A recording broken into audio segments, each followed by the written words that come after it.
Hola a totes i a tots i benvingudes i benvinguts a un nou vídeo aquí al canal de Sortiu i disfruteu vídeo per parlar de la victòria del Barça, primera victòria del conjunt culer aquesta temporada a la Champions League, victòria molt i molt necessària. Després de la derrota en la primera jornada davant del Mónaco al Principat, els de Hansi Flick, que necessitaven guanyar els 3 punts com fos per no complicar-se a casa davant el Young Boys, i així ha estat. Victòria per 5-0, un Barça que no ha tingut masses complicacions, el Young Boys que s'ha limitat a defensar i tot i així ha vist com el Barça ha estat molt i molt superior i sobretot a la primera meitat s'ha cruspit a l'equip suís. Molt bona primera part del Barça, sobretot a partir del gol de Íñigo Martínez, el que era el 2-0, el Barça que ha jugat molt i molt bé, que ha recuperat sensacions després de la derrota per 4-2 davant de l'Osasuna fa 3 dies a Pamplona. Jo crec que era molt important aconseguir la victòria, és a dir, avui era important el què, però també el com,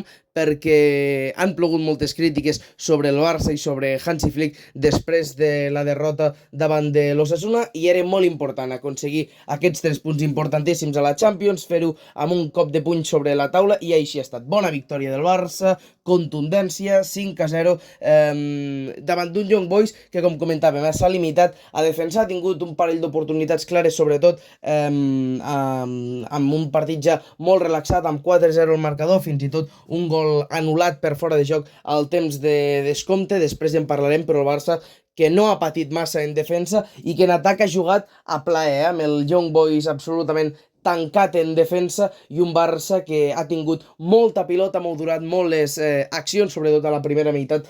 A mi m'ha fascinat avui el partit de Lamine Yamal i de Pedri, després els analitzarem més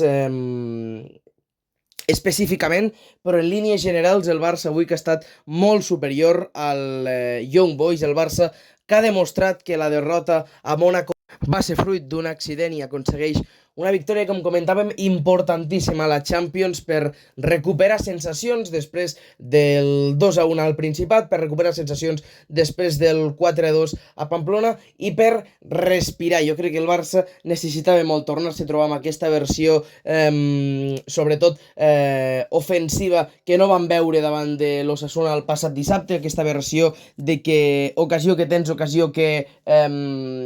endosses cap a dins, i jo crec que aquest partit li farà molt i molt bé al Barça, que recordem-ho, jugarà el pròxim diumenge al camp de l'Alavés abans de descansar durant 2 setmanes degut a l'aturada per seleccions. Analitzem l'alineació del Barça. Avui Hansi Flick ha sortit amb tot, només hi havia un dubte si jugaria Ferran Torres o ho faria Pablo Torre, finalment ha estat el futbolista valencià. Iñaki Peña a la porteria, Koundé, Cubarsí, Íñigo Martínez, Valde a la defensa, Pedri i Marc Casadó al doble pivot, Rafinha a la mitja punta, bandes per Lamine Yamal i Ferran Torres en punta, Robert Lewandowski. En línies generals ha estat un bon partit del Barça. Jo crec que ha estat un partit de madurar molt les accions, com hem dit, de tenir molta paciència, i si tens a Pedri en l'estat que tens, doncs és molt complicat defensar aquest Barça, ni ficant-te 11 homes al teu propi camp, i avui s'ha demostrat. Per mi el partit del Canari avui és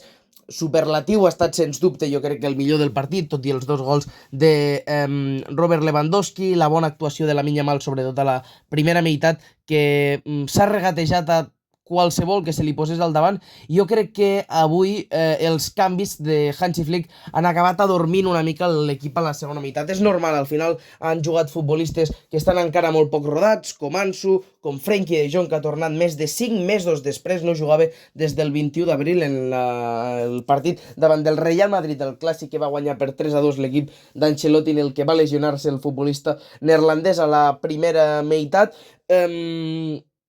I sí que és veritat que aquests canvis també ha debutat Cuenca, ha entrat també Héctor Fort, doncs han adormit una mica el Barça. També, per cert, Pau Víctor, que ha tingut una oportunitat claríssima després d'una recuperació extraordinària, cedint la pilota a Rafinha, però finalment el brasiler que no ha concretat. No ha fet mal partit avui el capità del Barça, ha marcat, jo crec que ha estat molt participatiu, a vegades jo crec que volia acabar massa ràpid la jugada, però bon partit de Rafinha, que continua amb aquesta línia ascendent. En línies generals, molt bon Barça, bones sensacions del conjunt de Hansi Flick. Rapidíssimament, no ens hi aturarem molt, per part del Young Boys, a mi m'agradaria destacar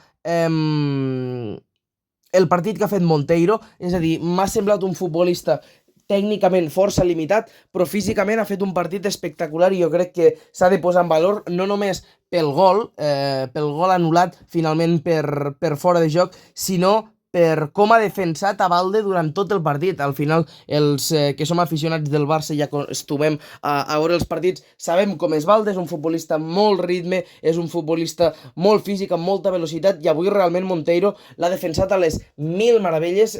Físicament és un totxo de futbolista, ràpid, contundent, fort, i realment jo crec que és del millor d'aquest Young Boy, si més no, dels millors en el dia d'avui, a priori.